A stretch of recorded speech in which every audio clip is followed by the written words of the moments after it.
Okay. Take 22. I'm bad at this. Hello. Hey. Hey, wait. Is that how we want to start? Maybe. I'm pretty effing great.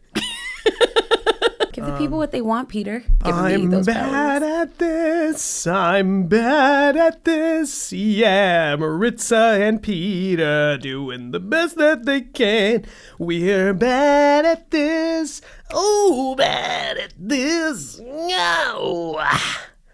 That was amazing. I'm trying here.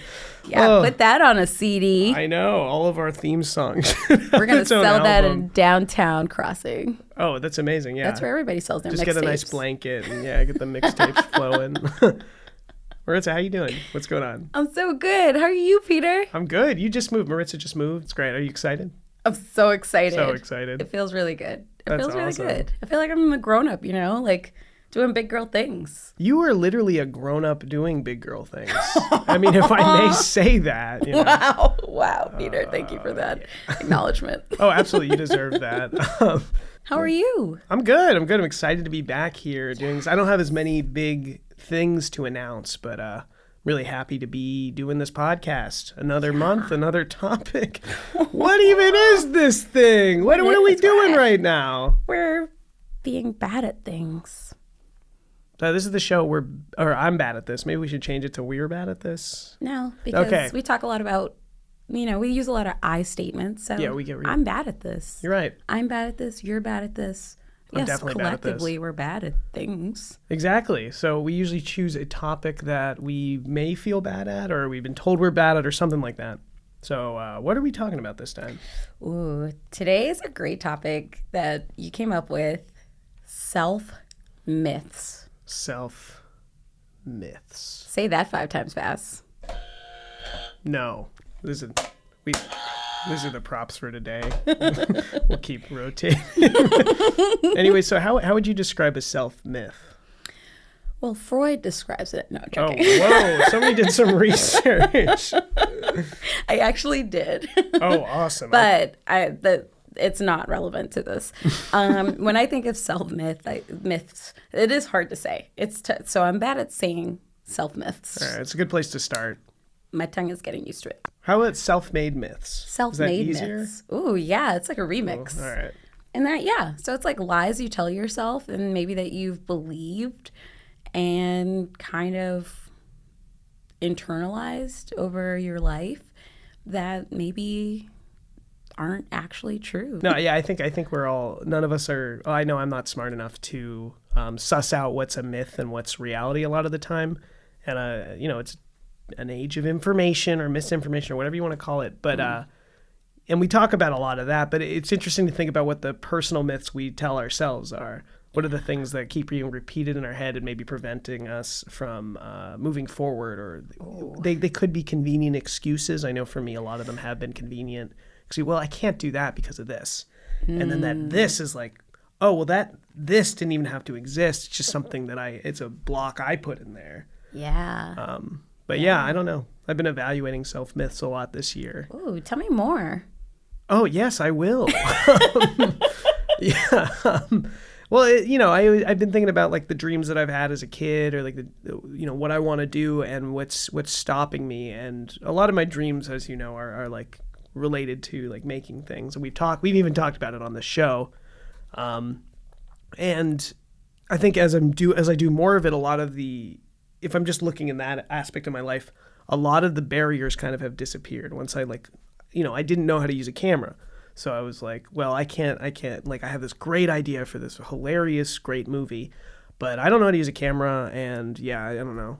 I don't think I can do it. Oh. But then, I learned how to use a camera, and it's like, well, then I have I can't pay actors or something. I don't have the money for that.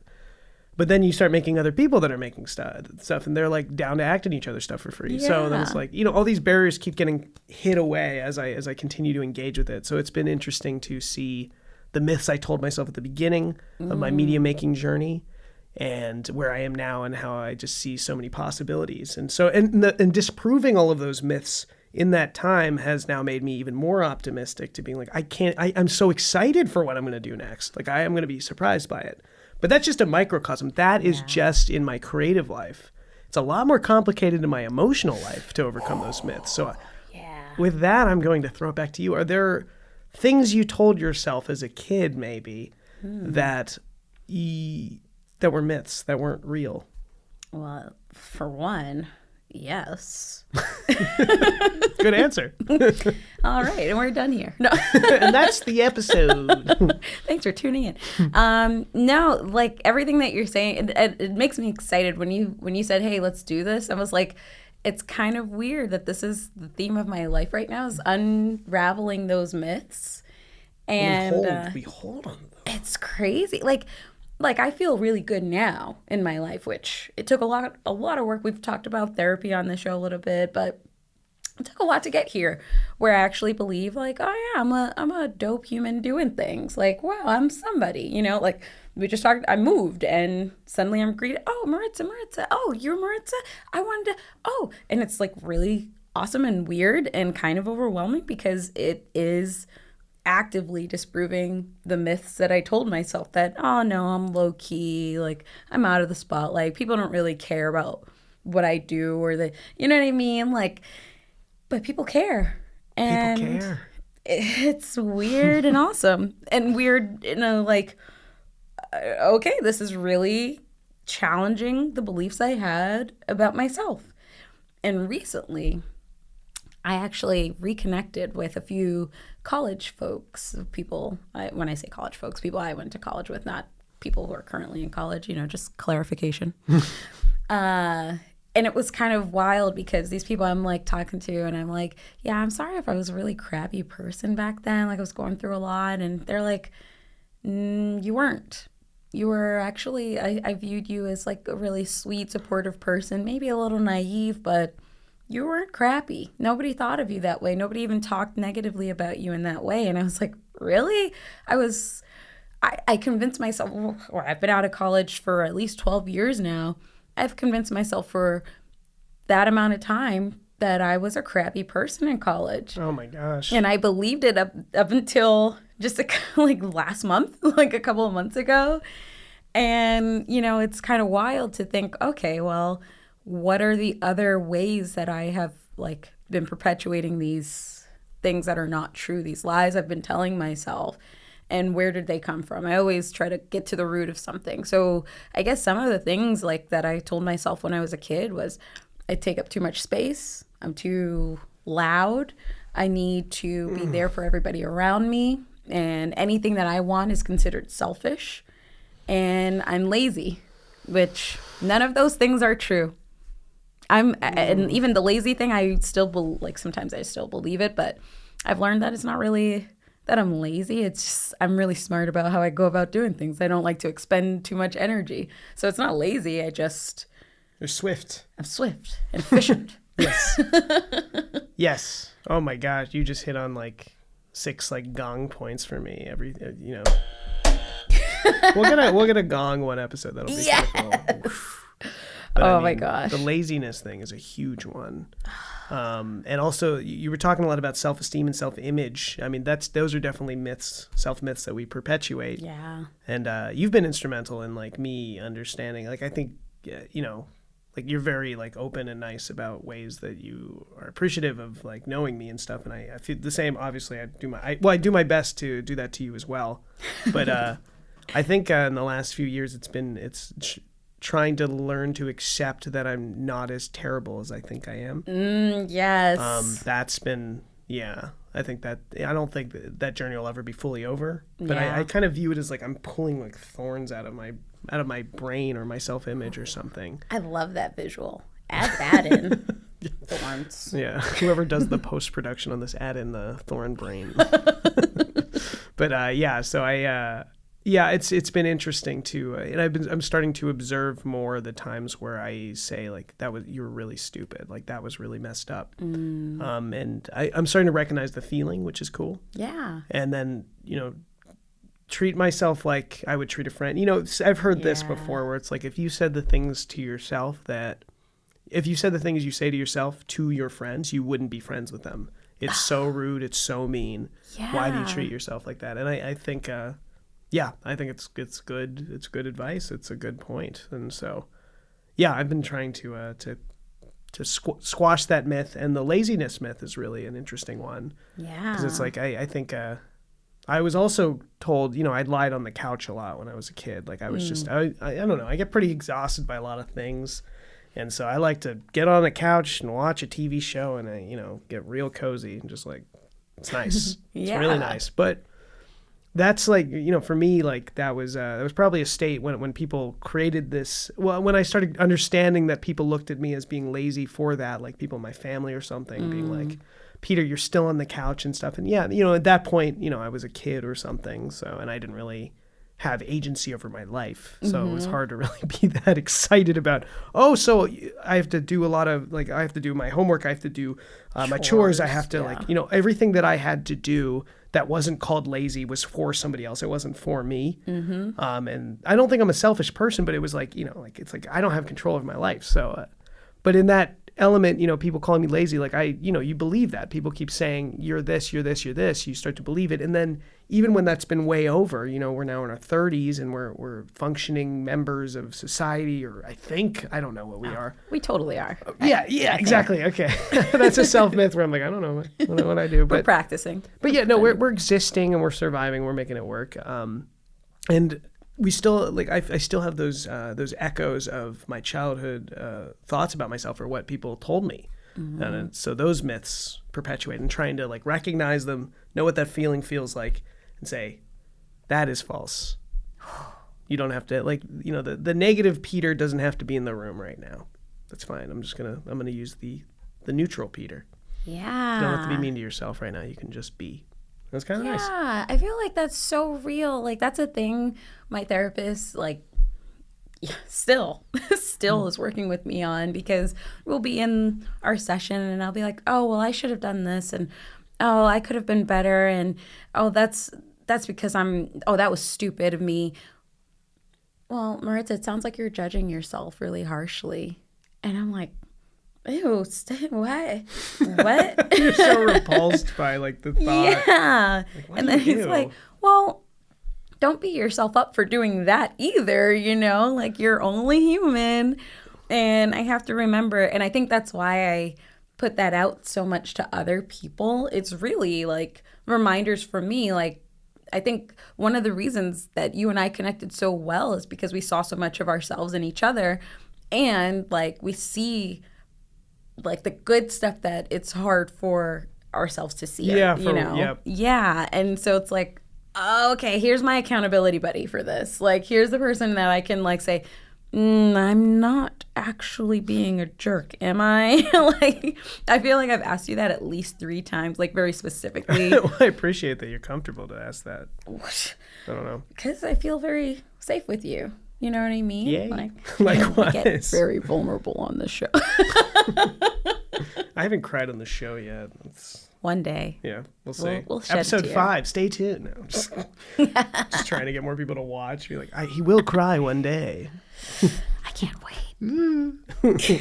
I'll cry with you. It's good TV. Yeah, you and I think 2 people, I wanted to do a public access show that was just like people just forcing themselves to cry for half an hour, but I don't know what the purpose of it was. I just thought it'd be insane to watch. I mean, yes, like, let's think about that, like, in terms of this too, right? Like, good for you. Thank you for bringing it back to topic. No, I was like, what? I didn't even do that on purpose. Like, but because I'm thinking about this. Yeah, like we don't even allow ourselves to feel our feelings out in public, around other people. But we all have feelings, and when we're sitting there lying to ourselves, like I'm the only one who feels this way, or I'm like, and I feel like that is a huge myth that we tell ourselves, right? Like nobody would understand.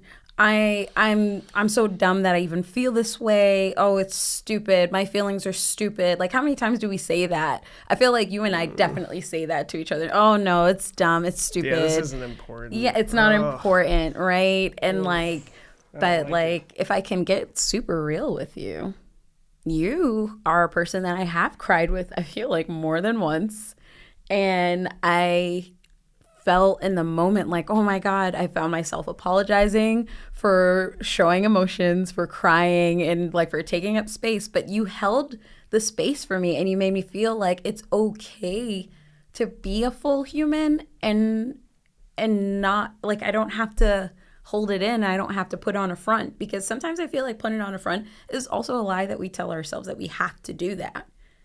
You know what I mean? It's such a shame. I mean, it's just such a sad thing that we're all feeling these things in parallel and afraid to show them because it's inconvenient. Yeah. Or it's messy. But then years and years of repression, creates highly, highly, highly imbalanced people. And dare I say, an imbalanced culture. Oops.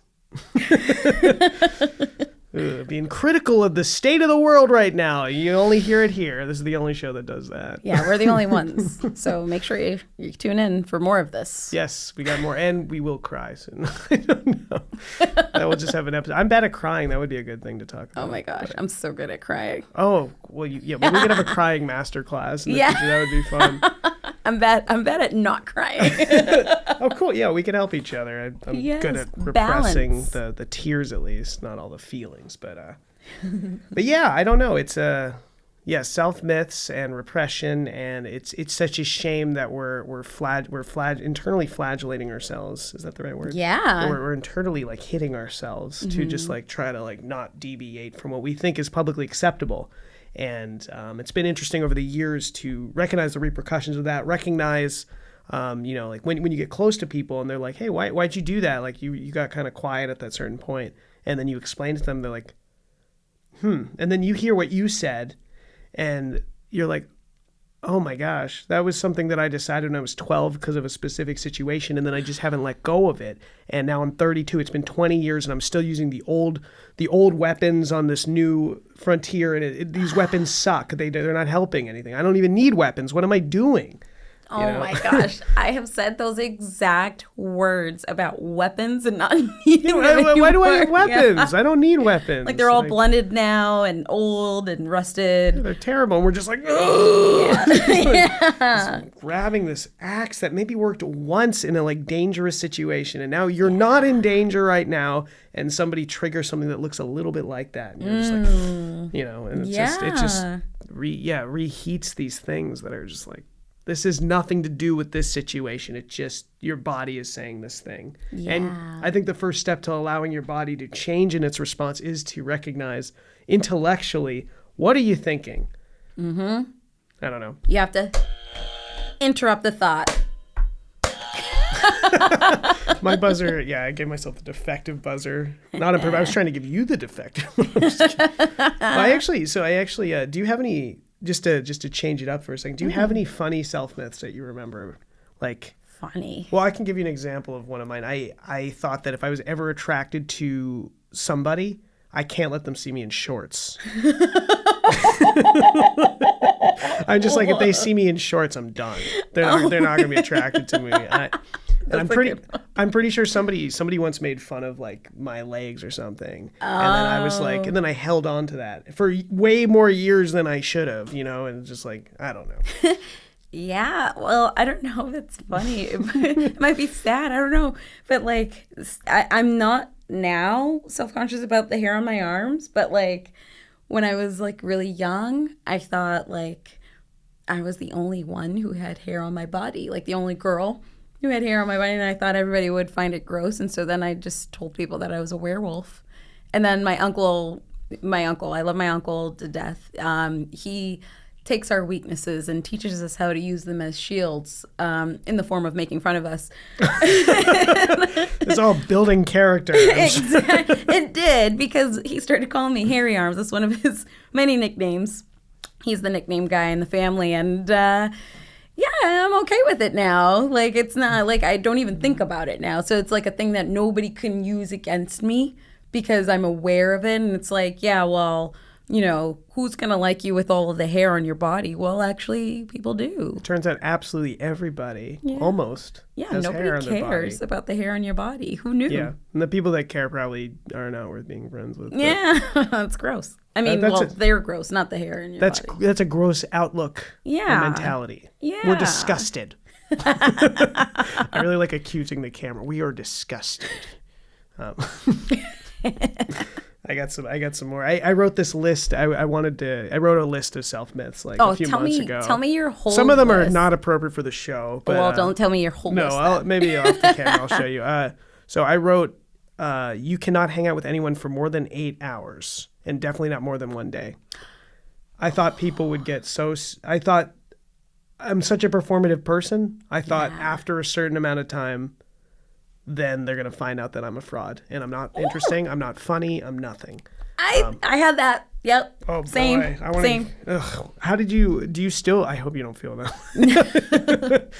But no, I think I'm the one who gets tired of people now. There you go. Yes. Yeah. You realize you are actually way more interesting than a lot of the people you're afraid of. Yeah, for sure. Yeah. No, Yeah. Me too. I think it's people who put in effort that are the ones that are like worried they're not doing enough. And then it's like, why am I so afraid of this person who's just sitting there? Right? I'm just making up this idea that they're bored because it's not like a constant like engagement fest. And it shouldn't all be on one. It's two people. Yes. That's the myth that I have, that like no matter who I'm hanging out with or when, it's on me to entertain you. That's not fair. It's not. That's not fair. It's not fair.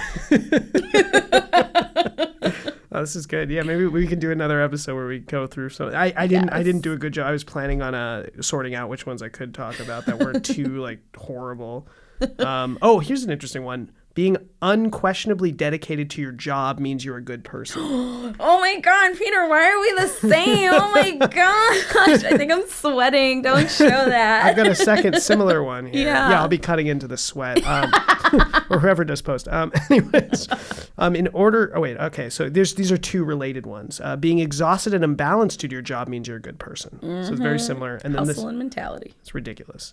All right. And then these two ones are also similar. So in order to achieve anything meaningful, you must be miserable in the process.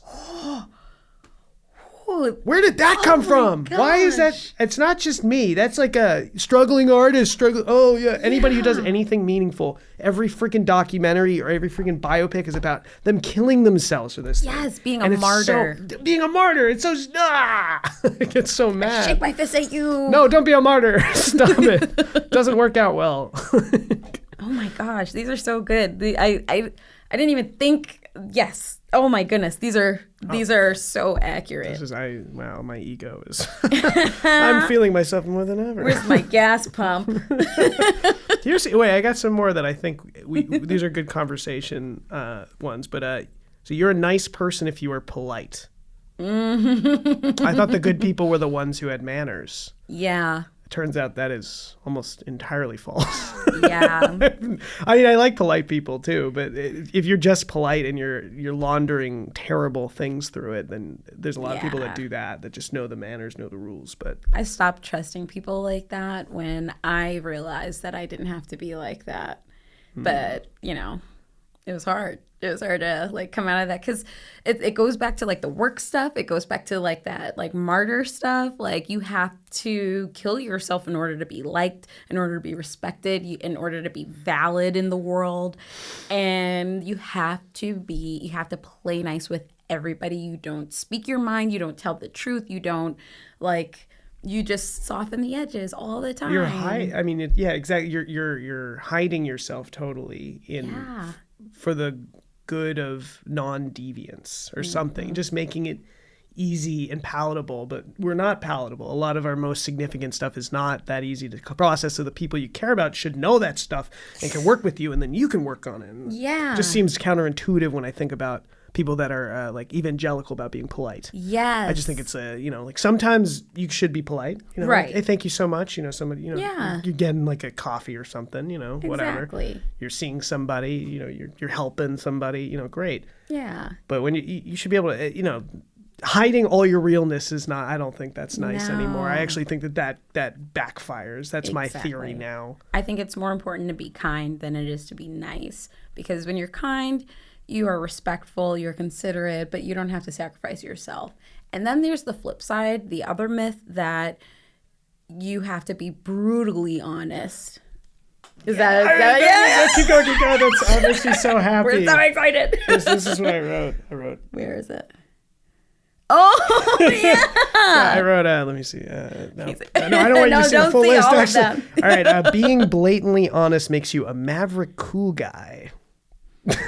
So stupid. It's like, I'm just telling you this because I care. No, you Nobody's don't. going to say it like me, and you may hate me, but I'm just being honest, okay? being honest. Hashtag keeping it real. I know. Like, that's not keeping it real, dude. That's just being a jerk. Yeah, Just lobbing being a bombs jerk. for no reason because you want some attention or something. I don't know. I'm simplifying. There's many reasons people would do that, and I did that for a while. I did both of these things. I was Same. overly I still do fall into them, but It's easier to pull yourself out now, I think. I would say when I when I was in my early 20s, I was the raw, keep it real, like, listen, I care about you, so I need to tell you that you are acting like an idiot. you smell terrible. Yeah.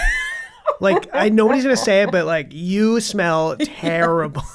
Like, being blunt is being and being rude is not necessarily being honest. And I had to learn that you don't just give your unsolicited advice. You have to wait for people to ask for your opinion. No, it's not always helpful. Yeah. To just unleash those balloons on people. And the lie that you care. No, you don't care. You don't I'm doing this care. because I care. Yeah, it's no, you're doing this because you're mean. Yeah, you want to feel self-important. It's usually I would say occasionally it's good to do that hard truth, but if that's your MO or something, if that's that's your personality. That's how you view yourself. It's I'm the real one in the group. I always upset everybody. Oh, cool. I don't nobody know likes you. Yeah, why are we inviting this person to events? But somehow you and I still have friends. So I know. thank you everyone for dealing with us. We appreciate you. Well, cool. I think we're wrapping up. Do you have any last any self myths that we can go through quickly, or any final thoughts? Let's see. I'll do some final thoughts. I like it. Well, I think this whole show is kind of a self myth, right? I'm bad at this. Ooh. We're not as bad as we think we are at things, and I like that we started off man, we're pretty crappy at these things, but realistically, this whole show is about debunking our own self myths. Ooh, whoa. Yeah. I promise that wasn't planned. Holy crap, Maritza. No, I literally just pulled that right out. This is like the last episode of Lost where most of our audience gets mad at us, but